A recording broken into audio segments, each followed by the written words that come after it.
Le tribunal criminel.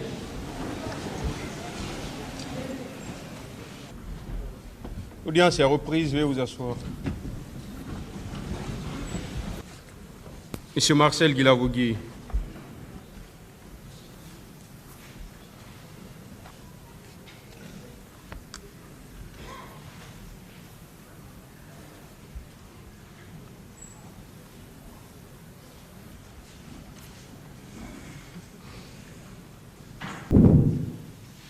Merci, Monsieur le Président, pour la reprise. Bon, je disais,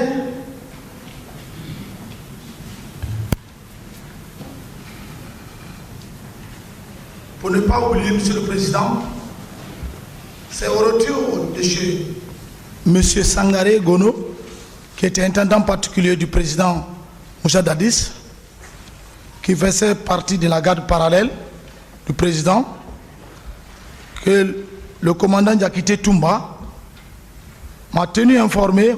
Marcel, je suis sorti avec le président, mais ce que j'ai vu aujourd'hui et constaté, c'est ma première fois de voir ces hommes pareils. J'ai dit, mais comment? Mais où vous étiez? Il dit, on était chez Gono. Il dit, mais vous sortez actuellement sans nous tenir informés. Ils disent, c'était des hommes qui avaient des vraies flèches. Et ils étaient nombreux que j'ai trouvé aujourd'hui ce Gono Sangaré. Mais d'ailleurs, le président s'est camouflé de moi avec des hommes pendant plusieurs heures. C'est à l'aise arrivé qu'il m'a invité à manger du thau. Avec lui, je n'ai pas obtenté. J'ai répondu, le président veut nous trahir. Mais bon, gardons la sérénité. Un jour, cela tombera sur lui, sauf si ce n'est pas toi et moi qui lui ont porté au pouvoir. J'ai dit ça à Toumba. Rek a confiance en moi. Ma sixième sens est à ma sixième sens. Je ne peux que dire la vérité pour être. Cela va faire mal à d'autres. Mais il faut dire la vérité pour une vie meilleure et libérer le cœur.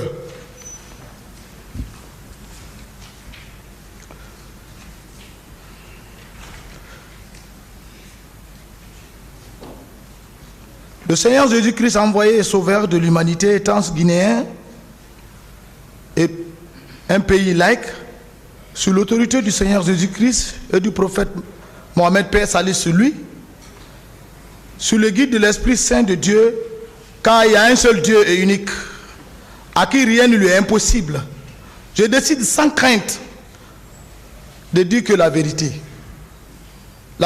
qui est le chemin loyal de la liberté du cœur et qui permet à faire un jugement digne de non pour la paix et l'unité. Je reviens maintenant aux faits réels, aux faits, car il fallait que je vous explique tout cela pour la bonne compréhension de tous. Après avoir reçu l'information que le président est sorti le matin du 28 et que mon chef est sorti, qui est Toumba, à sa recherche, j'ai décidé de les rejoindre pour le respect du pacte et de ne pas être frappé par un mauvais sort qui est maléfique. Monsieur le Président, j'ai pris ma voiture seul, sans armes, tellement j'ai pris ma voiture seul, sans armes, je disais. J'étais pressé. J'ai pris la route de l'autoroute avec une vitesse à respecter pour la sécurité du président. Car j'ai reçu l'information qu'il est sorti. Et je croyais d'ailleurs d'ailleurs qui m'a réassuré à 600 mètres, à 700 mètres environ du pont de Madina, j'ai constaté en distance un dispositif de pick-up camion stationné.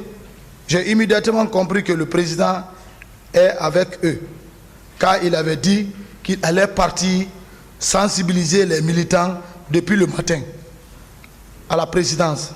C'est ça la vérité. Si d'autres ont dit s'ils ont trouvé Marcel sur Madina, c'était pas moi. Si tout le monde trouvait que c'était Marcel, c'était à Madina, il allait avoir vraiment l'audace de me demander où est le président. Mais je sais qu'il s'est trompé de personne. Monsieur le président du tribunal et assesseur, le substitut, monsieur le procureur, j'ai constaté en distance ces dispositifs militaires qui étaient tous dans les véhicules. Avant de les atteindre, ils ont pris le départ. Mais le pont, le pont de Madina vers le pont de 8 novembre. Et moi, lorsque je suis arrivé seul sur le pont, j'ai vu quelques policiers et j'ai ralenti. Et j'ai viré vers la Pharmaguinée et arrivé à Dixine, à 80 mètres du stade, de la grande rentrée du stade, car pour moi, le président était déjà là, parce que tout allait bien. J'ai fermé hermétiquement ma voiture, j'ai quitté complètement le goudron, car il y avait un peu de monde. Je suis descendu, sur coup, j'ai vu des pick-up blancs et d'autres en camouflage, dont les militaires qui descendaient étaient en béret rouge. Et d'autres, d'ailleurs, étaient camouflés, cagoulés. De n'importe quoi. J'ai reconnu le capitaine à l'époque, Makambo, par sa petite hache. Parce que la façon dont il était habillé, si tu n'es pas habitué à une personne à la présidence, la façon dont il était habillé, tu ne pouvais pas le connaître. Parce qu'il s'est masqué. Mais la hache qu'il avait, j'ai reconnu par la hache. Parce que c'est la seule personne qui marchait avec la hache parmi nous, vos vues du président. C'est la vérité. Et nous ne dirons pas le contraire. Et même ceux qui étaient à la présidence, l'armée ne dira pas le contraire. Même le chef d'État d'alors, le chef d'État-major d'alors, tous les chefs d'État-major particuliers ne diront pas le contraire. Il avait toujours une petite hache. Donc c'est à travers ça que je l'ai reconnu et par sa taille. Parce qu'il était un peu, il avait mis les fétiches là sur lui. Donc il rentrait en courant avec ses hommes.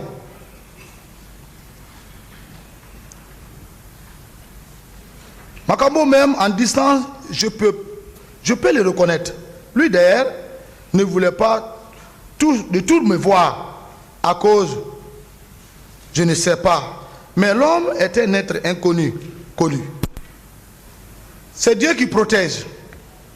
Je remercie Dieu pour la vie qu'il m'a accordée jusqu'à ce jour, pour dire cette vérité que le peuple voulait entendre. En vérité, et en vérité, je n'ai pas eu peur. Car moi, c'est Dieu seul que j'ai peur. Car tout homme est mortel. Avant d'arriver, quelques secondes ou minutes, j'ai entendu des coups de tir. Mais le civil, c'est le civil qui a peur des coups de tir. Mais un vrai militaire n'a pas peur des coups de tir. C'est pourquoi on apprend à tous soldats au son du tir et lui apprendre à tirer dans un champ de tir. Ça, c'est universel pour toute armée.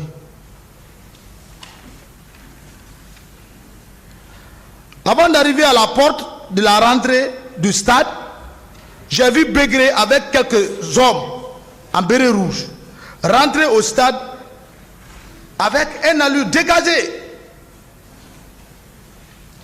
Mais j'ai pu retrouver Bégré. Je ne sais pas par où il a dirigé son groupe qu'il dirigeait. Car le stade est très grand. Et moi, mon inquiétude, je croyais que c'est le président Dadis qui est attaqué.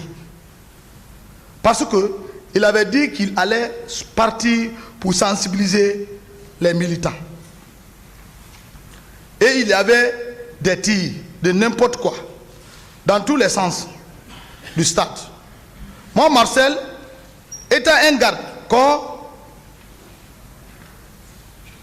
mon esprit m'a dirigé directement dans le stade réel, proprement dit, pour retrouver le président Dadis. Monsieur le Président, la première personne que j'ai reconnue, c'était le commandant Toumba, dans l'enceinte du stade, c'est-à-dire à la pelouse, qui était en train de donner des coups durs au béret rouge, qui était autour de lui. Et même donner des coups de pied à certains bérets rouges.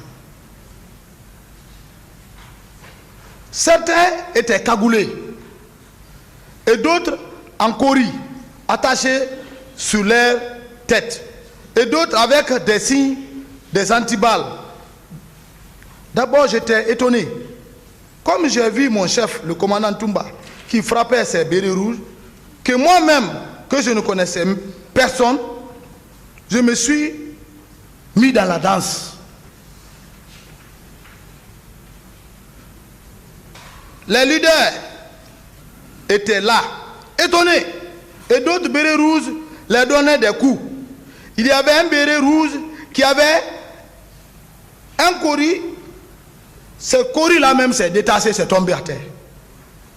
Qui avait je crois on dit une matraque. La matraque qui frappait les leaders. C'est lui d'ailleurs, lorsque il a frappé M. Sidia Touré, j'ai voulu lui retirer la matraque. Mais il fut très rapide et m'a esquivé. C'est-à-dire, il a feinté. C'est lorsqu'il a donné un coup à M. Lucien Fall que j'ai eu la chance de lui terrasser et le maîtriser. C'était le vrai combat de la Toïboïde.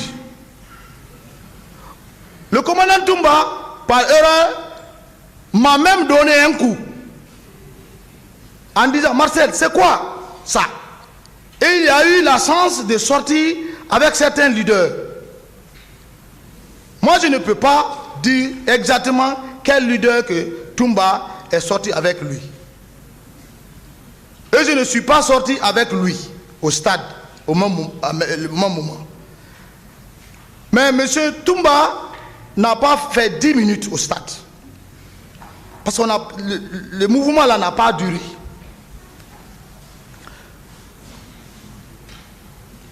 Je ne suis pas là pour défendre quelqu'un ou de confirmer la parole de quelqu'un. Il y a une logique que je vais vous dire et vous n'allez pas me dire le contraire. Si c'est M. Toumba qui commandait ces bérets rouges, il n'allait pas les donner les coups de pied et les empêcher en frappe et les empêcher en les frappant. Tout simplement, il allait donner des ordres. Ça, c'est clair. Il n'y a pas de débat pour ça, car le chef donne des ordres et c'est exécuté immédiatement. En plus, si c'est moi, Marcel, qui commandait ces bérets rouges, le commandant Toumba n'allait pas sortir avec ses forces, quelle que soit sa force, de sortir avec ses leaders. Ça, c'est clair. Chacun de nous a une formation. J'allais donner des instructions. On allait l'empêcher.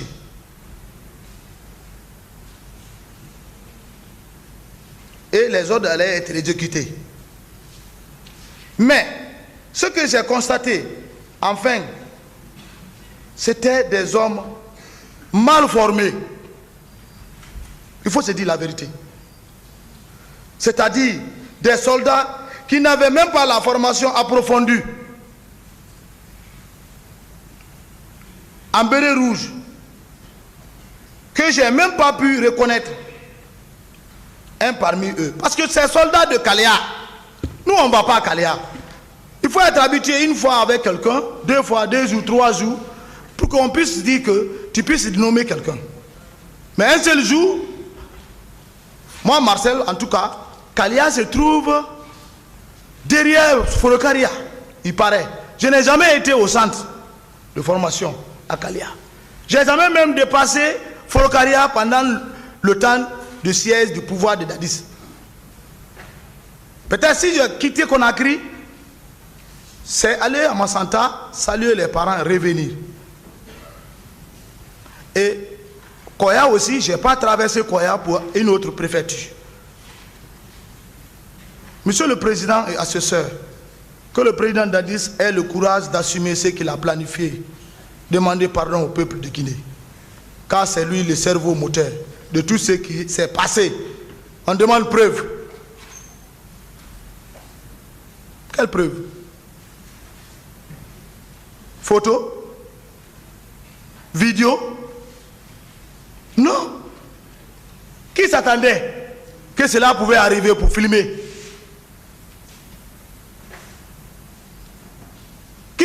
Qui peut photographier ça à un moment où les gens sont en train de... la toïboïde. Quel que soit le courage d'un civil journaliste, il y a un accusé, un victime qui a passé ici, il dit qu'on l'a frappé à retirer tous les matériels de filmage. Mais les faits sont têtus. Pourquoi il a refusé, le président Dadis a refusé le dialogue avec les leaders politiques, de s'asseoir à table, parler de tous pour trouver la solution et aller aux élections? Ça, c'est pas les hommes. Ça, c'est pas les gardes-corps. C'est pas la faute d'un exécutant ou d'un soi-disant exécutant. Ça, c'est la faute du président.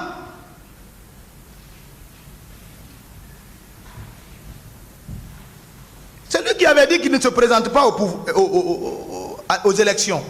Si tu vois les gens inscrits pour des manifestations, tu as quitté l'abbé, tu as fait toute la journée du 27, au moins, appelle un de cette journée. Mais il ne faut pas camoufler, dire que je suis venu le 27, j'aurais... Non, et tu es venu le matin.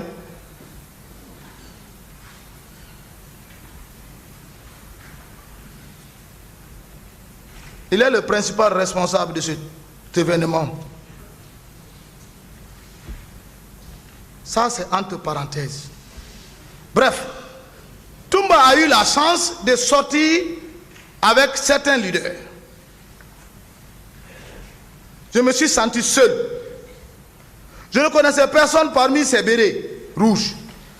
Entre-temps, je regarde à gauche vers la tribune, c'est-à-dire la grande tribune.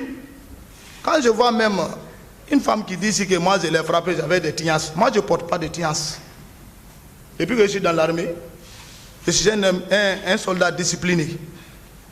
Je ne suis pas indiscipliné, c'est pourquoi j'ai cherché à connaître ce que c'est que l'art militaire. Un militaire doit être toujours rasé. Un militaire ne doit pas avoir de barbe. Un militaire doit être rasé. 24 heures sur 24, c'est ce que nous a appris. Et quand la femme l'a dit, Marcel m'a frappé, il avait les tignasses, alors elle s'est trompée. Ce n'est pas Marcel. Je regarde à gauche vers la tribune, c'est-à-dire la grande tribune. Je vois des hommes habillés en maillot Chelsea. Il faut se dire la vérité. Les hommes ont été déportés dans les cars. Ils sont ceux qui ont fait ces massacres-là. Ce sont eux qui ont mis le pays là dans cette situation.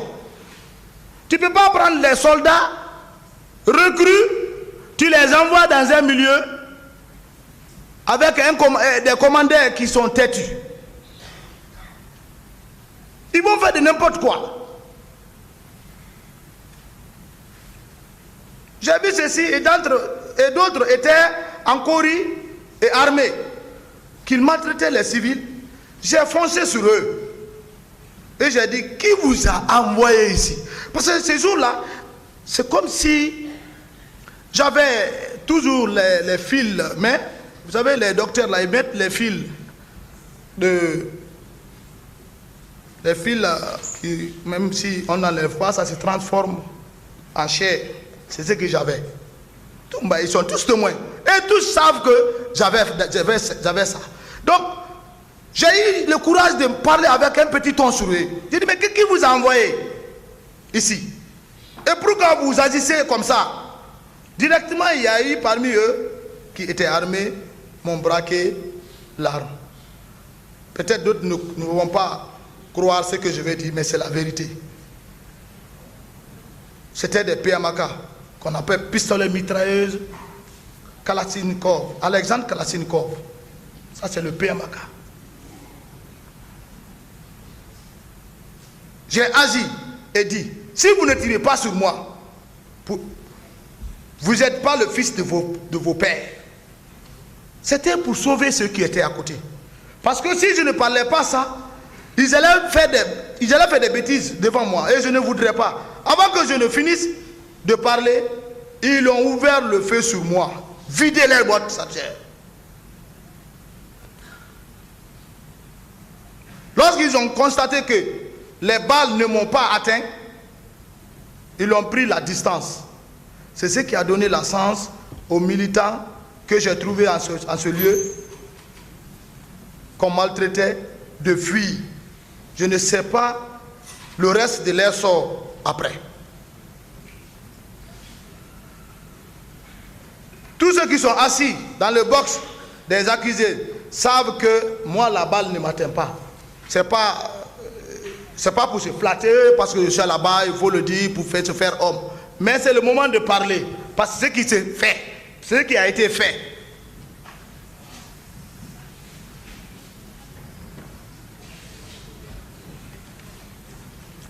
Après ce petit temps, je me suis vu isolé et je me suis senti seul, car je ne connaissais personne du côté militaire et civil. Même le commandant Toumba, je ne connaissais plus sa destination.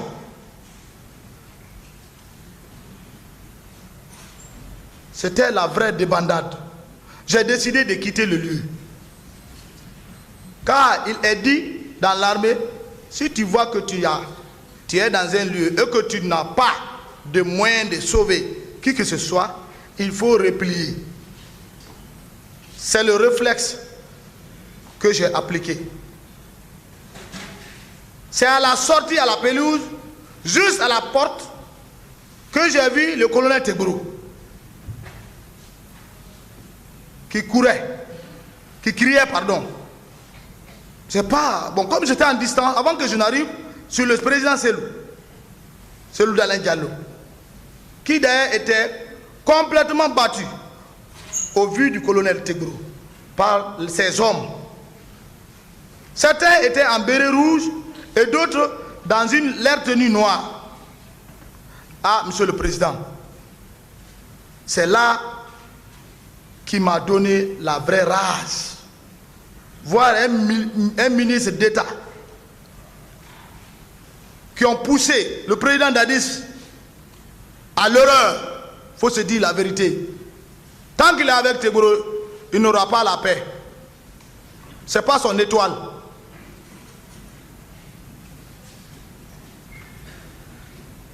Je veux parler à qui veut l'entendre.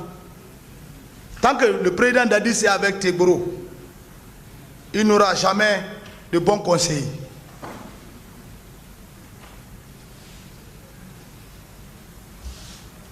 Le colonel Pivi, c'est un grand homme. malgré tout, il faut le reconnaître. Au temps de Lansana Conté, c'est lui qui était notre porte-parole. C'est un grand guerrier. Lui, au moins, on peut l'écouter. Parce qu'il a travaillé pour nous. C'est le moment de le dire.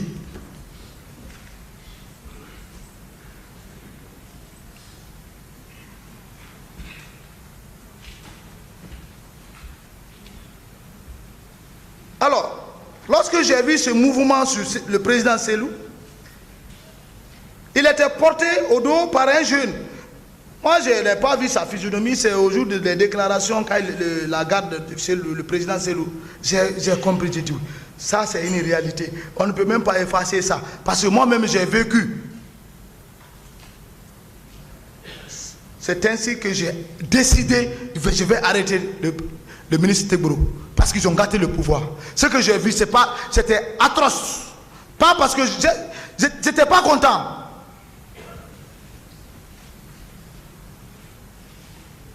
Mon plan, c'était pour l'arrêter, Tegboro.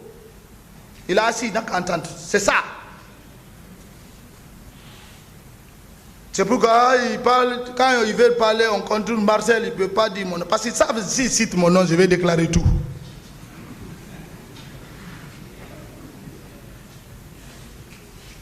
Dès qu'ils sont sortis du stade, ce jeune qui a mis le président Talin dans le véhicule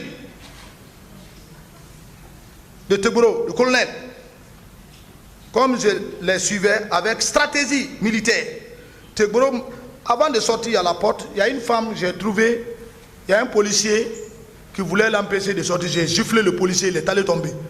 J'ai dit à la femme, continue, sors. Le policier est sorti. Comment dire, la femme est sortie. Peut-être, comme c'est la vie, peut-être si elle vit ou si elle ne vit pas, je ne sais pas, mais quand même, elle a eu la chance de sortir à travers mon intervention. Parce que le policier, je ne sais pas qu'est-ce qu'il voudrait, s'il voulait retirer ou bien le téléphone que la dame avait, il voulait intimider, je l'ai limé. Grand, il a dit non, laisse la femme là. C'était juste à la porte. Parce que dès que je suis sorti, je suis parti vers mon véhicule. Tegboro m'a vu en distance. C'est ce qu'il a expliqué ici. Mais il ne pouvait pas me reconnaître, en vrai dire, quand j'étais loin de lui. C'est ça. Au dehors du stade. C'est pourquoi lui-même, il a dit ici, j'ai vu Marcel de loin, il ressemble à Marcel. C'est vrai.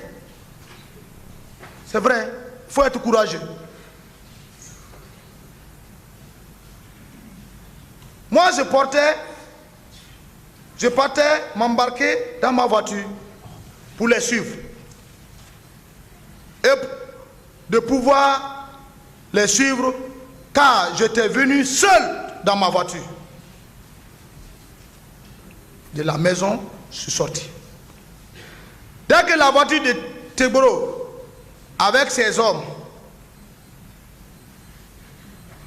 ont pris départ, je les ai suivis, car en vérité, ma décision, c'était de l'arrêter, compte tenu de leur plan Machiavel.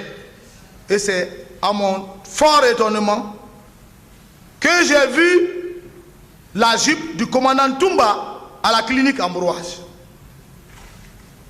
qui n'était même pas descendu de la voiture. Dès que le colonel Tegboro est descendu de sa voiture, je lui ai attaqué immédiatement en ces mots. Il dit, tu es en état d'arrestation. Vous voyez ce que vous avez planifié et les dégâts que vous avez planifiés, commis et mis en exécution. Tu as trahi le président Dadis. Mais ce n'est pas toi, c'est le président Dadis qui t'a donné l'occasion. Sur place, il y avait un de ces éléments qui a arraché son poignard. Je ne sais pas si c'est quelle sorte de couteau dans son fourreau, et un autre avec en position avec son arme sur moi. Ça, c'est la clinique Ambroise. Ça trouve que les leaders, ils sont dans le véhicule. Ils ne comprennent même pas ce qui se passe. Parce qu'un civil, quand il sort dans une situation, il est paniqué. Il ne comprend même pas ce qui est là. S'il y a des mouvements même qui se passent, si on ne le dit même pas, quand tu as peur déjà, tes yeux même sont fermés, même l'esprit ne voit rien. Ce qui te voit, c'est ce qui va te mettre. Ce qui passe autour de toi, tu ne peux pas connaître.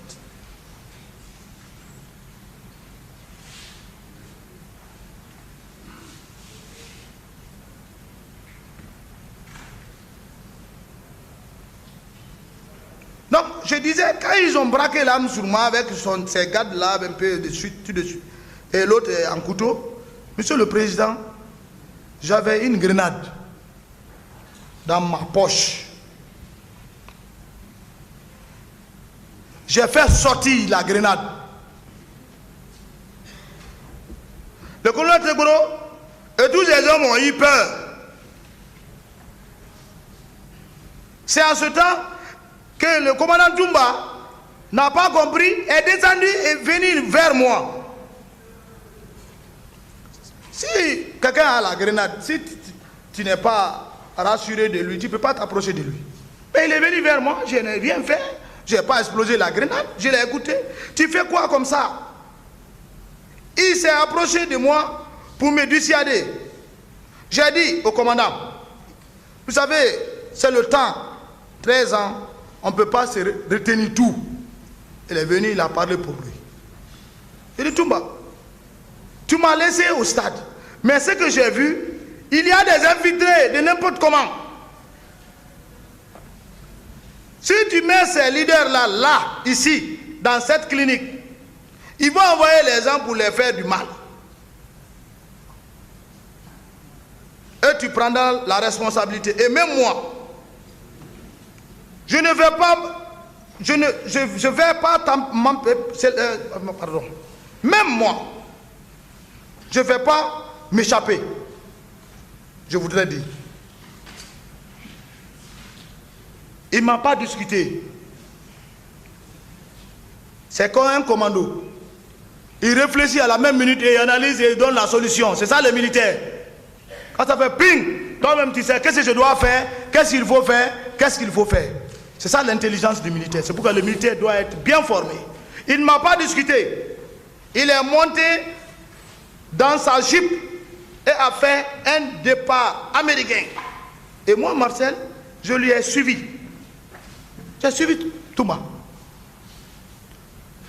Toumba a oublié seulement cette partie. C'est un être humain, il peut oublier.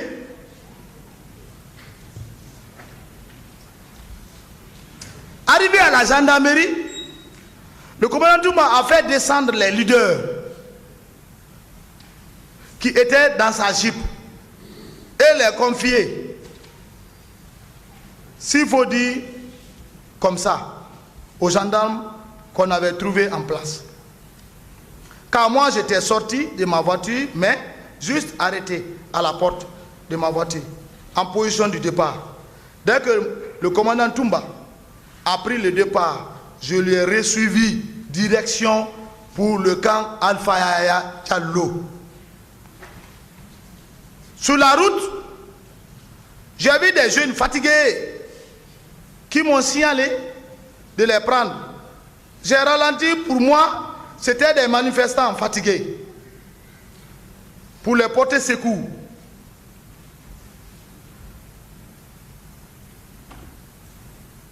Et les porter avec moi dans ma voiture. Mais dès que j'ai constaté que ce sont des jeunes qui étaient en maillot celle-ci, un a pris le départ pour ouvrir la porte, j'ai chuchoté et j'ai accéléré, les laisser dans leur marche. Excusez-moi, Monsieur le Président, j'ai même insulté là-bas. J'ai dit, ceux qui vous ont envoyé au stade n'ont qu'à venir vous chercher. C'est ce petit temps là d'ailleurs qui a fait qu'il y a eu un peu de distance entre le commandant Toumba et moi. Ma voiture était fumée. J'ai rencontré en vérité le cortège de pick-up, 3 à 4 comme ça, si j'ai bonne mémoire, que je n'ai pas pu identifier le contenu. Il faut qu'on soit clair. qui partaient vers le stade. Et nous, on rentrait au camp. Mais arrivé au rond-point d'Amdalaï, il faut forcément ralentir. Parce que c'est un tournant. Il peut un peu compliqué. Pour ne pas dire qu'il faut rouler avec prudence. Dans ce lieu, c'est en ce moment que j'ai vu les éléments du général Sekouba Konaté, parce qu'on connaît leur pick-up, avec leurs 12-7, les 12-7 qui les accompagnent souvent, qui viraient, qui rentraient vers le camp Al-Faya, qui quittaient vers le domicile du général pour rentrer au camp Al-Faya. Parce que le général Sekouba Konaté n'était pas là, à Conakry. Et le commandant Toumba et moi, nous sommes entrés ensemble au camp Al-Faya, sans troupes. Sans troupes. Monsieur le Président, en vérité, je vous le dis, le commandant Sidiki Diakité et moi n'avons pas fait plus de 15 minutes au stade. Parce qu'on était associés de rien du fond, de la planification de leurs plans. Si on était associés, cela n'allait pas avoir eu lieu. Ils le savent. C'est pourquoi le président Dadis a utilisé sa garde parallèle. Mais hélas, c'est trop flagrant que M. Dadis n'arrive même pas à se situer. Un seul responsable et lui fait arrêter des événements de cet événement. Un président de la République a tout le pouvoir de nommer et limoger ou arrêter quelqu'un dès qu'il se voit.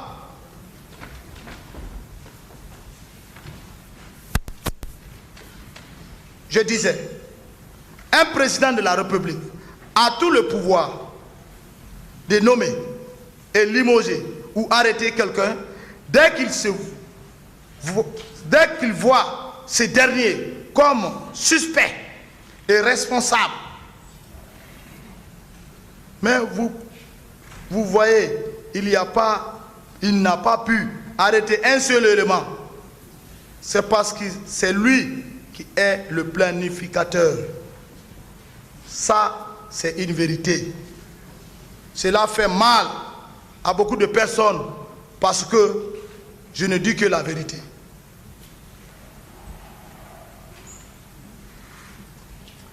Ceux qui dirigeaient les militaires au stade étaient toujours avec leurs hommes au stade.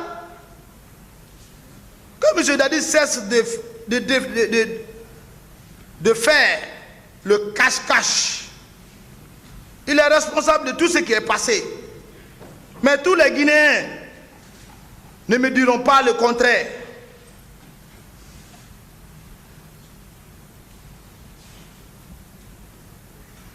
Pour une toute petite preuve, Monsieur le Président du tribunal, les assesseurs, Monsieur le procureur et substitut, peuple digne de Guinée, de l'Afrique, depuis l'avènement du 28 septembre 2009,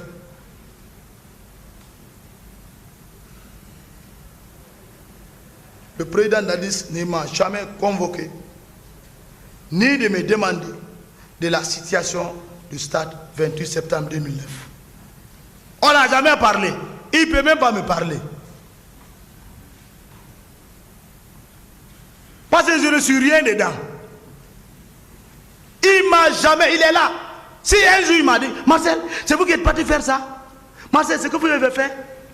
Il peut pas, parce qu'il sait que je le sais, c'est lui. Car lui-même sait bien que je n'ai rien fait dans cette situation. Pourquoi ce comportement? Il m'a détruit, il m'a trahi. J'ai fait 14 ans, innocent, sans qu'il ne dise rien.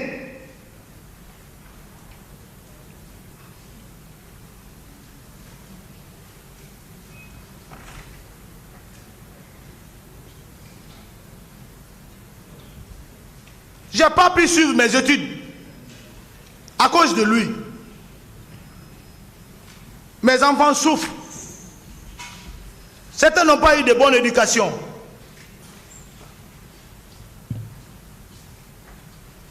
À la clinique Ambroise, oui, bien sûr, j'ai fait sortir la grenade. Il faut être homme. Mais pas contre la clinique. Car, qui est fou d'exploser une grenade où se trouvent les malades? Je ne suis pas ce militaire. Que les gens cessent de déformer. D'ailleurs, c'est dans cette clinique que mon père, qui est paralysé, paix à son âme, a suivi son premier traitement. En plus, c'est dans cette même clinique que j'ai été soigné lorsque j'ai fait l'accident à Kipé. Alors, avec toutes mes facultés mentales, intellectuelles et de formation militaire, je ne peux pas exploser une clinique que les gens enlèvent ça comme argument. Même en guerre, les hôpitaux sont épargnés. Il faut être rebelle. Mais j'ai suivi une formation quand même.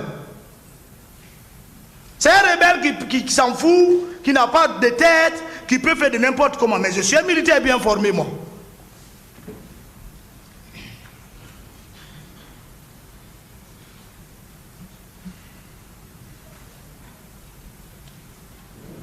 C'est entre le colonel Tegboro, par leur action, qui m'a poussé de prendre cette grenade pour l'arrêter. Malgré ça, ça ne va pas entre le colonel Tegboro et le commandant Toumba, ça ne va pas entrer, même jusqu'à présent. Parce que le colonel Tegboro est rusé de haine.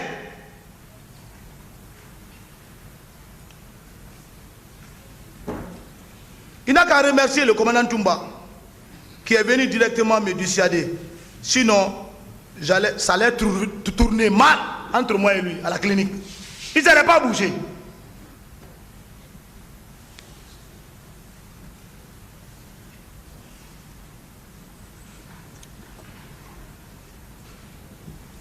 Le reste de la chaîne, j'ai déjà expliqué. Pour la gendarmerie, au retour, pour le cas Alpha Diallo. Avec le commandant Toumba et moi, j'ai expliqué ça, comment nous sommes rentrés directement au camp. Notez bien, ceux qui étaient envoyés par le président Moussa Dadis Camara au stade étaient avec leurs éléments au stade pour accomplir ce qu'on leur a ordonné. Mais le commandant Toumba et moi, nous sommes rentrés sans troupe. Et si tu commandes une troupe, une mission, dans une mission, tu ne quittes pas avec cette troupe. Vous rentrez ensemble. Tu ne peux pas les abandonner sur le terrain. On dirait que c'est en guerre. Tu ne peux pas. Même si c'est en guerre, il faut mourir. Un chef qui commande la troupe, toi tu fuis, tu quittes. C'est que tu n'es pas commandeur. Alors on a quitté pour le cas Al-Faya. C'est parce qu'on n'était associé à rien. Cette logique est universelle dans l'exercice militaire. C'est la vérité, je vous le dis. Bref, Monsieur le Président, je voudrais un peu parler de Monsieur Lucien Fall, qui a fait des déclarations sur moi ici, pour éclairer la lenteur du tribunal. Je ne dis pas tout ce qu'il a dit, ce n'est pas vrai. Mais il s'est trompé il s'est trompé et n'a rien compris de ce qui se passe. Parce qu'il était tous embrouillés par l'effet du mouvement et panique. J'ai déjà expliqué pourquoi et comment je suis arrivé au stade pour rejoindre le commandant Toumba, pour la sécurité du président Dadis, qui était sorti comme il avait préalablement décidé pour sensibiliser les militants. Monsieur le président du tribunal et assesseur, monsieur le procureur, monsieur Lucien Fall dit qu'il m'a vu au stade, c'est vrai, peut-être. Mais dire que c'est moi qui les a frappés avec la matraque, cela n'est pas du tout vrai. Je ne suis pas un policier ni un gendarme pour prendre une matraque. Oui, je ne suis pas doté de matraque, moi. Moi, je suis un commando. Je peux agir sans armes. Voilà. Matraque. On dirait un policier ou un gendarme. Pourquoi faire? C'est ce que j'ai expliqué depuis le départ, depuis tout à l'heure. Cette personne, je le cherchais, mais je ne l'ai pas trouvé, je n'ai pas pu le reconnaître. Je les ai envoyés le président d'Addis. Les bérets rouges, on les habille, on habille les soldats en bérets rouges, on fout parmi les gens, on les dirige par les gardes parallèles, ils font les massacres. Et vous mettez ça autour et vous voulez soutirer en protégeant dans ce que vous avez planifié.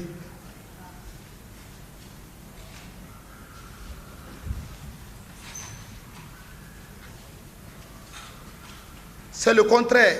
J'ai fait mon mieux. C'est ce qui est d'ailleurs a donné la force à mon ami de sortir avec plusieurs leaders. Même Tounba n'a pas compris cette manière. Je veux dire, cette stratégie, parce que j'ai fait ces jours, ce que j'ai fait ces jours, ils ne pouvaient pas comprendre. Même si on dit que M. Toumba a sauvé les leaders, et cela est vrai, mais j'ai aussi contribué à ma manière. Mais je n'ai pas frappé un seul individu. Cher peuple de Guinée, aimons-nous. Car jusque-là, à la fin, nous serons toujours des Guinéens et Guinéennes. Monsieur le Président du tribunal et les assesseurs, pour une petite précision, tout bateau, je dis bien tout bateau ou un navire, il y a toujours un capitaine de bateau. Et dans le bateau, il y a plusieurs ou beaucoup de travailleurs différents qui ne jouent pas le même rôle. Mais le bateau est toujours commandé par son capitaine de bateau, qu'on appelle capitaine de bateau. Et si le bateau a un problème, c'est le capitaine de bateau qui a la latitude et qui assume son voyage dans la haute mer. Car il sait bien, c'est lui qui commande. Que le président d'Addis assume ce qu'il a sémé. C'est être un grand homme. Et en plus, il n'y a jamais eu deux capitaines dans un bateau. Monsieur le Président, j'ai beaucoup souffert et par la foi de Dieu que j'ai mis ma confiance en lui. C'est pourquoi je suis vivant aujourd'hui. J'ai gardé ce silence pour ma vie. Parce que nous sommes dans un pays. Je ne veux pas rentrer dans les détails. Si j'acceptais de dire tout ce que je viens de dire, je n'allais pas vivre en ce temps.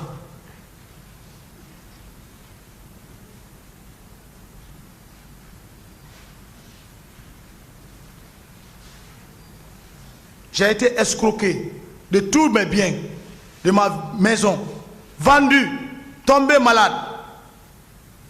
J'ai fait 4 mois donc en 2014. Si j'étais un criminel, Dieu allait me prendre. Parce que c'est les êtres humains qui ont trouvé la mort au stade. Si j'étais parmi eux qui avaient causé ces actes, je n'allais pas sortir de cette maladie.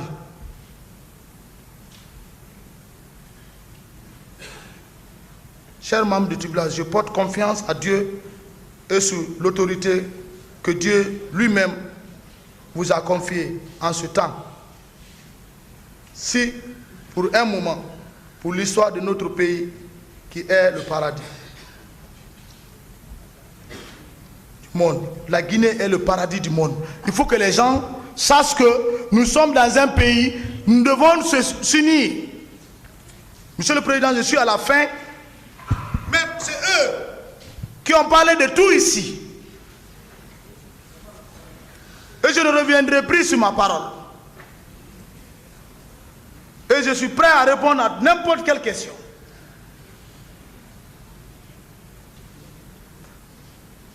C'est ici qu'ils ont parlé du cas de Koundara. Bien sûr, vous n'êtes pas là pour le cas de Koundara, le 3 décembre. Mais c'est un événement qui est lié, les conséquences sont liées au stade 28 septembre. C'est deux événements qui n'ont pas été commis au même moment, mais qui se recoupent. C'est deux actes différents qui n'est pas sur votre table, sauf seulement le cas du 28 septembre. Mais le cas de Koundara sont les conséquences, Monsieur le Président, de l'événement du stade 28 septembre. Monsieur le Président du tribunal et assesseur, ici, cet événement du 3 décembre 2009, je voudrais donner ma part de vérité sur ce cas. Car si quelqu'un te peint avec de la peinture en huile, toi aussi cesse le pétrole pour te rendre ton corps pur. C'est ça la vérité. Car les mensonges et la vérité sont des lignes qui ne peuvent pas se rencontrer. Mais par finir, la ligne de la vérité reste visible et celle du mensonge disparaît.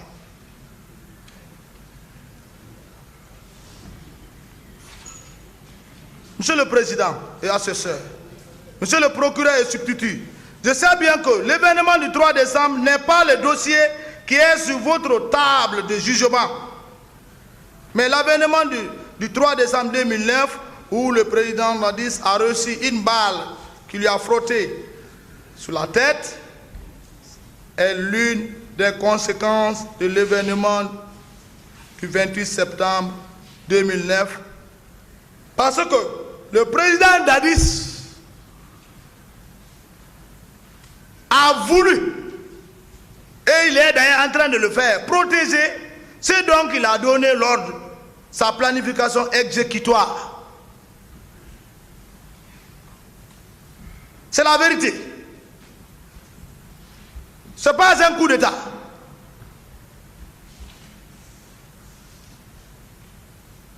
Que le peuple de Guinée soit rassuré de ça.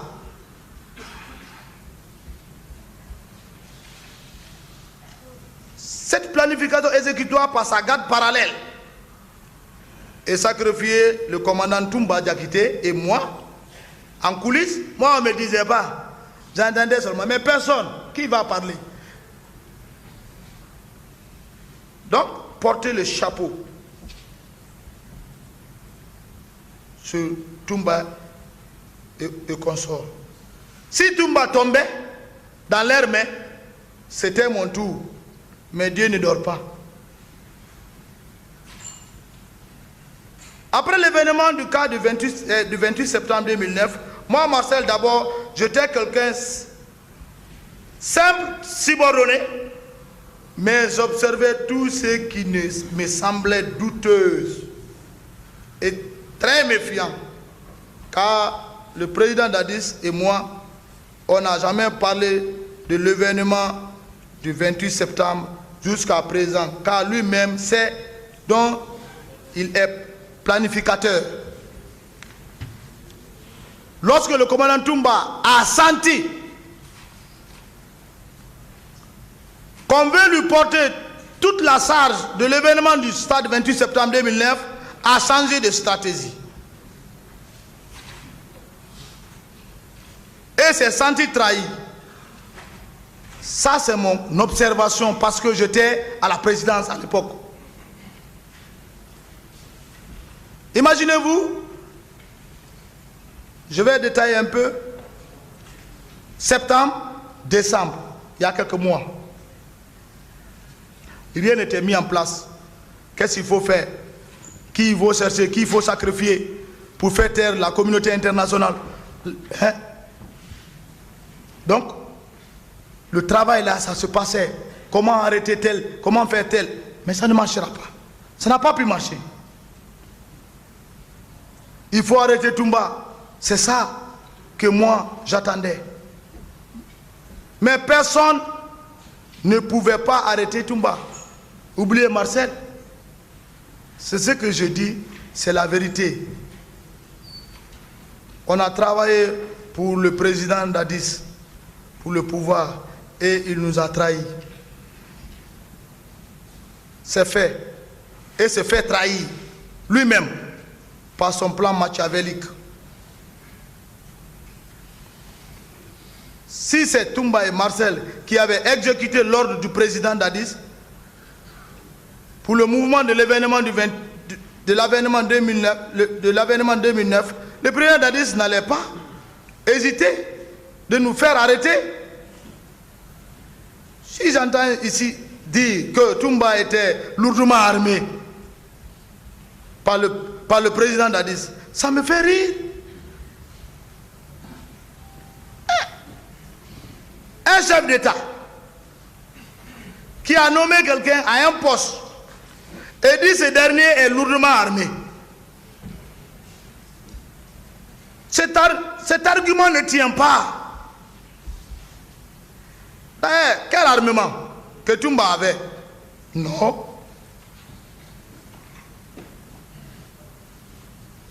Nous allons tous mourir. Disons-nous la vérité. Un président de la République, surtout d'une transition militaire, chef suprême de l'armée, vient dire que quelqu'un est lourdement armé, qui n'a pas pu arrêter cette personne. C'est parce que tout simplement, c'est lui. Ce dont vous voulez arrêter pour se couvrir, pour couvrir votre plan, sont des innocents qui sont sous la protection de Dieu. D'abord, c'est ici que j'ai appris, à la barre, il y avait la poudrière au camp Al-Faya. Quelle poudrière? Dans quel lieu?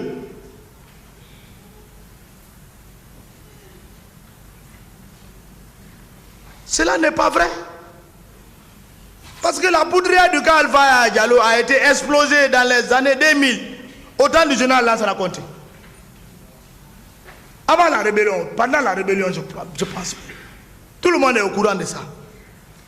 Si tu me dis armement, l'armement aussi ne se trouve même pas au sein de la présidence.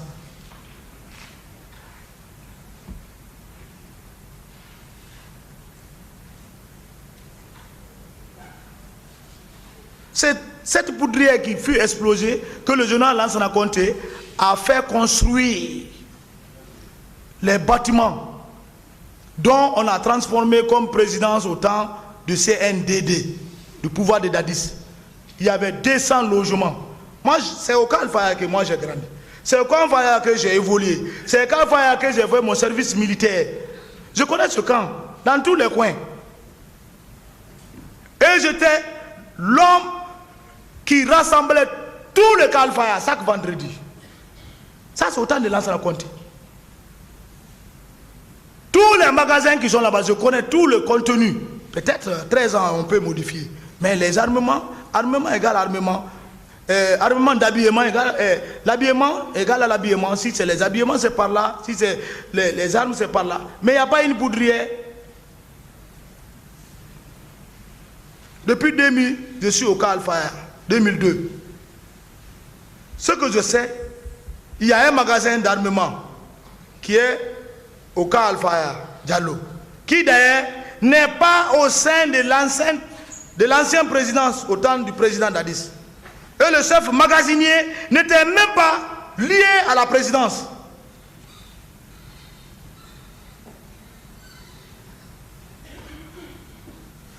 C'est le service de la direction générale d'armement qui est basé au camp Samori qui a la charge de choisir le chef magasinier sous le contrôle de la haute hiérarchie militaire. Ça, c'est universel.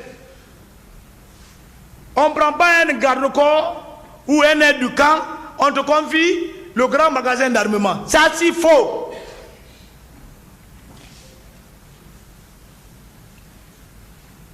L'armement n'appartient pas à la présidence. L'armement, c'est pour l'armée. C'est pour l'État, pour la souveraineté. Il y a plusieurs armes. Quand on dit armement, ce n'est pas PMA seulement qui est là-bas. Il y a toutes les armes que je ne vais pas nommer.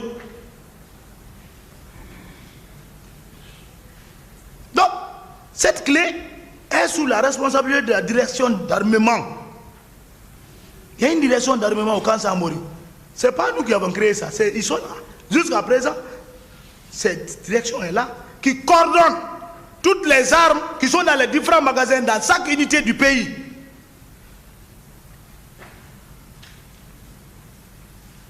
Qu'on cesse de camoufler les choses pour se distraire devant la justice.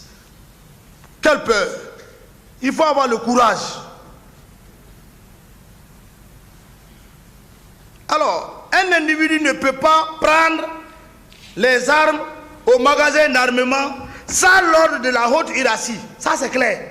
Tu ne peux pas te lever par le fils du président, ou bien neveu, ou bien commandant, ou bien aide du camp. Ouvrez le magasin là, je veux les armes. Jamais. Ça se passe par hiérarchie. La haute hiérarchie, le chef d'état-major général des armées, doit être informé, le président de la République, le ministre de la Défense, ainsi de suite. En tout cas, ça ne passera pas dans les coulisses. À plus forte, peut-être, le président de la République peut ordonner à tout moment, à tout lieu, et c'est exécutoire.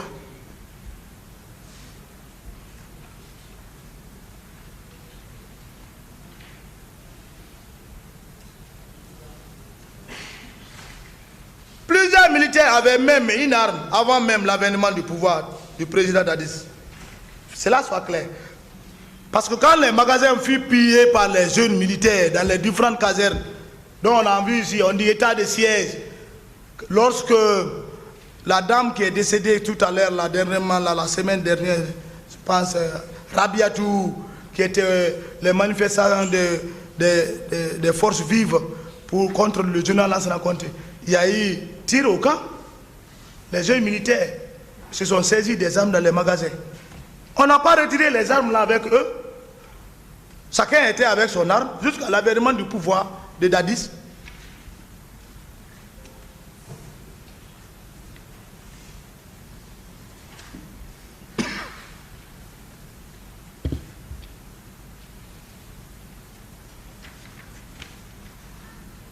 J'explique tout cela pour que le tribunal soit bien situé, car on parle ici des choses qui n'existent même pas. Même le jour du 3 décembre, m'a vu que je jouais au ballon. Pour vous dire que j'étais écarté. Le président a dit c'est sorti. Fou! 3 décembre. Je ne sais même pas où. Moi je ne connais même pas. Je joue au ballon. Je vous dis, moi je suis avec la jeunesse. On jouait, c'était même, j'avais organisé un tournoi. Mon équipe était qualifiée en finale. Donc on jouait le football sur le goudron vers Sahara. On n'a même pas su si le président est sorti. Par où il est sorti? Pour Koundara. Je ne sais même pas comment le pouvoir là marche maintenant.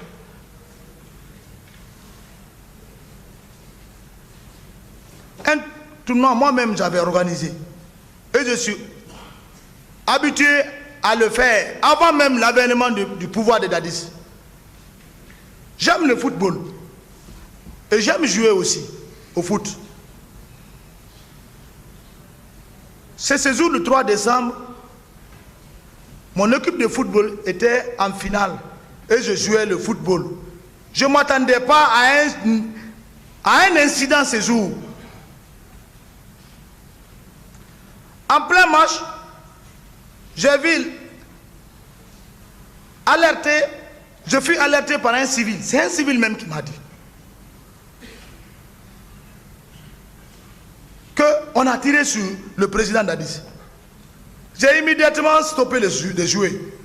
Et j'ai rejoint la grande cour, c'est-à-dire dans l'enceinte de la présidence, où j'habitais. Le président, où habitait le président, comme présidence, j'ai trouvé la vraie pagaille et du désordre. J'étais en maillot de foot, je suis parti directement dans ma chambre à la présidence où je me suis habillé en tenue militaire et descendre pour connaître de clair la situation et comment éviter le pire. J'ai eu à sensibiliser certains nombres des militaires. Car même le colonel Pivi n'était pas encore au camp Alpha Yaya Diallo. Le rôle que j'ai joué, c'est ce que je vais vous expliquer. Je n'explique pas le rôle de quelqu'un ici. Ce que j'ai fait. Dans cette tohiboïde militaire, personne n'avait pas confiance à l'autre. La tête, on dit, le président est mort. Donc dans cet état, personne ne va porter confiance à son ami. Tu vas voir que peut-être lui il est complice, ou bien l'autre est complice. Chacun a doute à l'autre. Certains même cherchaient à m'abattre. Car c'est le commandant Toumba qui a tiré sur le président. Mais regardez Marcel. Certains disent, regardez Marcel, c'est son ami. Il fait partie. Ce groupe me cherchait coûte à coûte à m'éliminer immédiatement. Si j'entends les gens dire, Marcel a fait ci, Marcel qui a tué Begré, ça me ronge. Moi-même, c'est ma tête qu'on voudrait.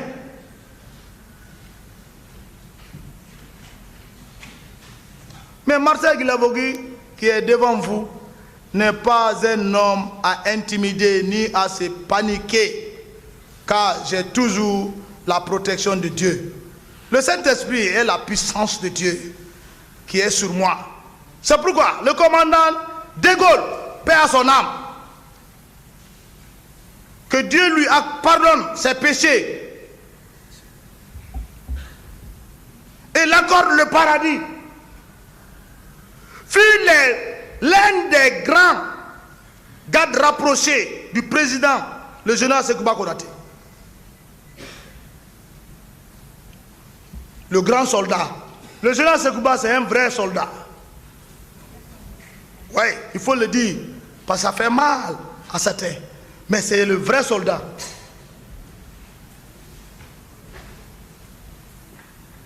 Le commandant de Gaulle est venu vers moi et a voulu révolter les militaires contre moi.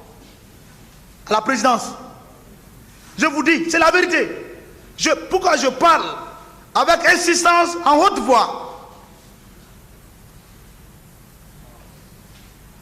Il a voulu révolter les militaires contre moi.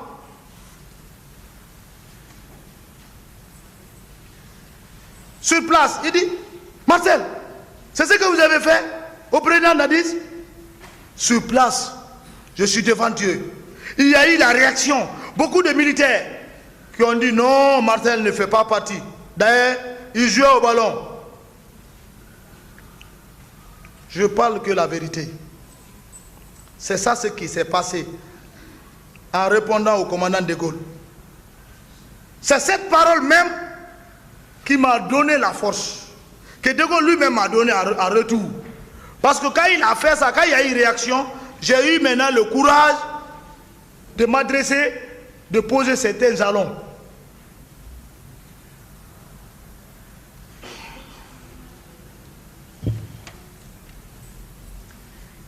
Ma sixième sens m'a guidé.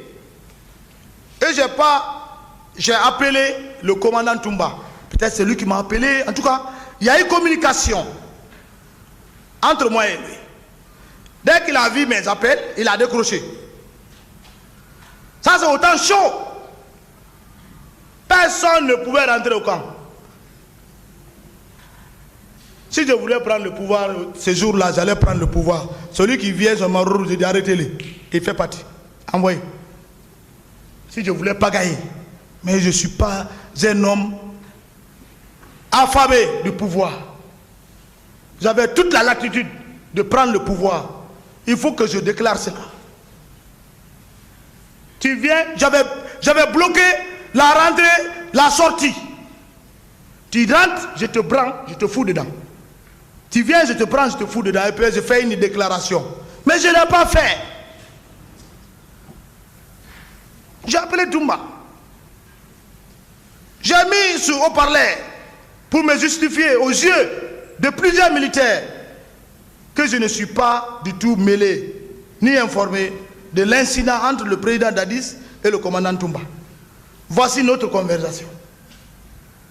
Téléphonique à l'époque. Rec. Allô?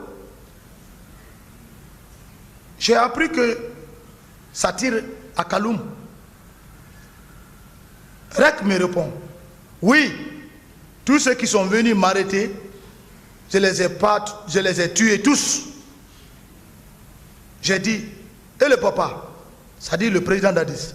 Rec me répond, même lui. J'ai répondu, la troupe n'est pas contente de ce que tu as fait. Rec me répond, en bon malinqué. Aide-moi. J'ai répondu, comment pourrais-je t'aider? La troupe n'est pas contente. Rec me dit, ok, je viens là-bas. Au camp Alpha. C'était ce qu'on parlait. Cette fois-ci, j'ai répondu, cette fois-ci avec un ton élevé. Viens, tu me trouveras ici. Et tout m'a raccroché le téléphone.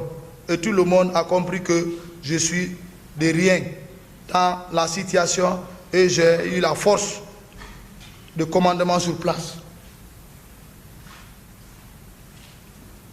Mais quand tout m'a dit, je viens, avant qu'il y ait 2 heures, j'ai vu, ça commence à fuir. Le camp, on dit, viens quoi. On dit, tout m'a dit, il m'a mère. Donc, chacun sait par où il va sortir. Il va sortir vers Bambeto, ou bien il va sortir vers le camp Imbaya, ou bien par là. Donc, les plus peureux là, ce n'est pas la tenue, mes frères. Monsieur le Président, ils ont fui. Donc, c'est ce qui a d'ailleurs, je le remercie d'avoir dit ça au téléphone ce jour. C'est ce qui a pu mettre la paix dans notre pays. Parce que son intimité qu'il avait, quand il a dit je vais rentrer, tous les brebis galères qui se voyaient gros gars, si tu le vois, tu dis ouais, je viens commando. Tu vois maintenant, tu ne vois personne. Le colonel Piu est là. Il est rentré au camp. Il a joué un grand rôle ce jour aussi. Il s'est assis à la porte de la présidence. Je lui ai dit, mon colonel, j'ai dit, grand frère, on est derrière vous. Tout ce que vous dites, c'est ce que nous allons faire. Ce que j'ai dit au colonel Coplan, le grand. C'est un grand homme. On s'est compris, on a mis la paix, mettre la sécurité. On a fait presque plus de combien de semaines, on passe la nuit devant la présidence. Il est là. C'était peu d'hommes. Tous ceux qui étaient là pour affamer pour l'argent ont quitté. Nous, on est restés combien de mois, combien de jours avant que le général Sekouba Konaté ne rentre à Conakry. J'étais là toute une nuit, 2 jours, 3 jours, 4 jours. Bref, Monsieur le Président, à ce soir, je pouvais prendre ce pouvoir ces jours quand j'avais maîtrisé tout le camp Alpha Air. Mais moi, je suis un homme qui ne trahit pas. Et je sais bien, beaucoup m'écoutent parmi les militaires que je voulais prendre le pouvoir. Oui, c'est la vérité. Bref, j'ai appris au Talki que le président est au camp Samori. Il est blessé. Immédiatement, il y avait une pick-up dont j'ai donné des ordres à certains militaires d'aller sécuriser le camp Samori. S'ils ne sont pas au courant, je vais les mettre au courant pour les premiers soins. Et c'est ce qu'il fit faire. C'est du camp Samori que le président d'Addis a reçu les premiers soins et fut embarqué dans l'hélico pour la base militaire. Devant même ces hommes que j'ai envoyés, parce que c'était en communication Talki avec eux, pour sa sécurité. Parce que si je quittais la base, c'était fini. D'autres allaient profiter. le camp Al-Fayed. Donc j'ai envoyé les prescripteurs, moi je me rends compte au Talki, et je les parle. C'est ce que j'ai joué. J'ai mis la paix dans ce pays. Sinon c'était de catastrophe. Et je souffre aujourd'hui dans ça. Par le bienfait que j'ai fait.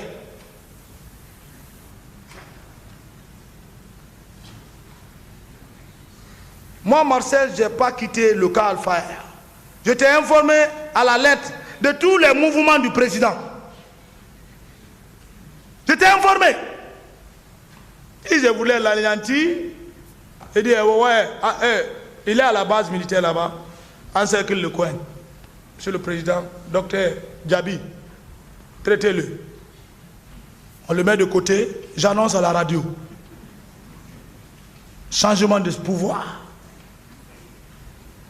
Rien n'est sorti. Le peuple allait réclamer. Ouais, parce qu'il y a eu les victimes. C'est eux-mêmes qui allaient applaudir. Mais je n'ai pas fait. Pourquoi je souffre alors? Pourquoi je suis en prison jusqu'à présent? Le bienfait que j'ai fait est retombé sur moi. J'accepte. C'est le destin. C'est quelque temps que je me suis rappelé tout à l'heure que j'ai vu l'ex-ministre Papa Koli, à l'époque, Papa Koli Kourouma, venir vers moi à la présidence en me demandant, neveu, est-ce que le président peut rentrer? J'ai répondu, mais il est vivant, il est toujours président, il peut rentrer. J'ai dit, laissez-moi mettre la vraie sécurité pour sa rentrée. L'ex-ministre Papa Koli est témoin. Il ne peut pas dire le contraire. C'est lui-même qui est venu me voir, vers moi, me demander si le président Nadir pouvait rentrer au camp Al-Fayed. Parce qu'eux-mêmes tous avaient peur. Est-ce qu'on peut rentrer au camp? Il était à la base arrière. Ça, c'est des camps en aviation. Il ne peut pas venir vers le camp Al-Fayed, ils ne sont pas armés, c'est des aviateurs.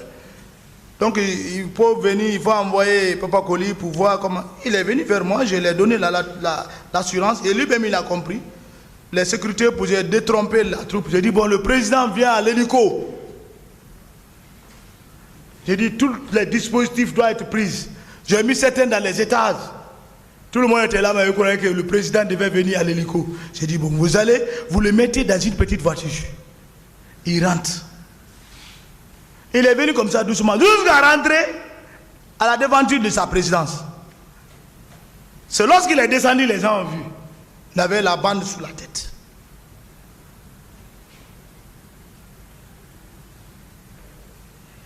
Si Papa Koli est sincère, il sait ce que je dis, c'est la vérité. Il ne dira pas le contraire. Je n'ai pas arrêté quelqu'un. Je n'ai pas torturé quelqu'un. Les gens disent, ah, je ne suis pas allé même au 32 escaliers. Je n'ai pas assisté au moment de l'arrestation des Bégrés, qui sont morts. Je ne connais même pas. Parce que moi-même, je ne pouvais même pas quitter la base. Je quitte, c'est fini.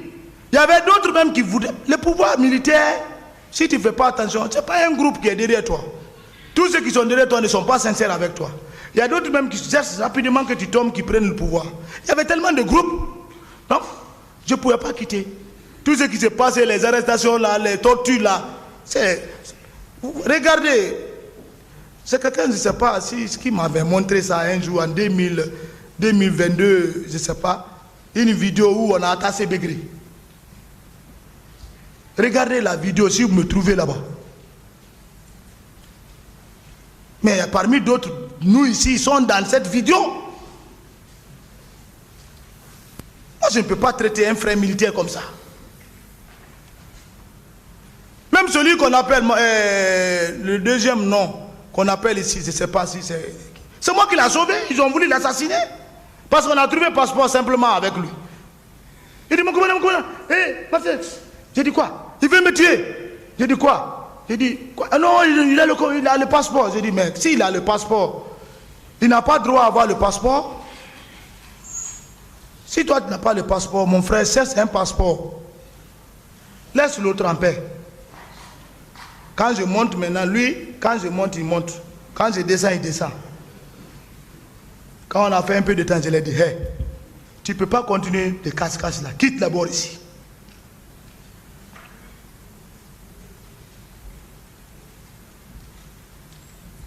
Aucun militaire ne vous dira que j'ai participé à la torture de quelqu'un.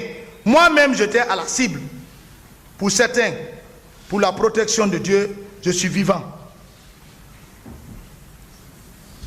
Monsieur le Président,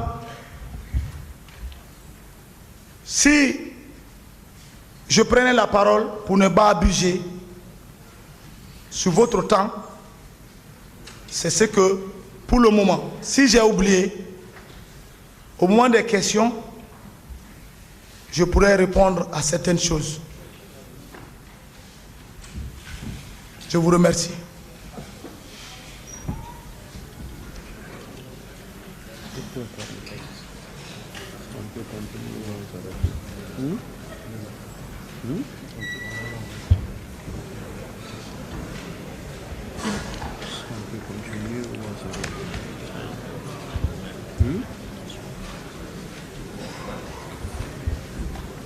Silence, s'il vous plaît.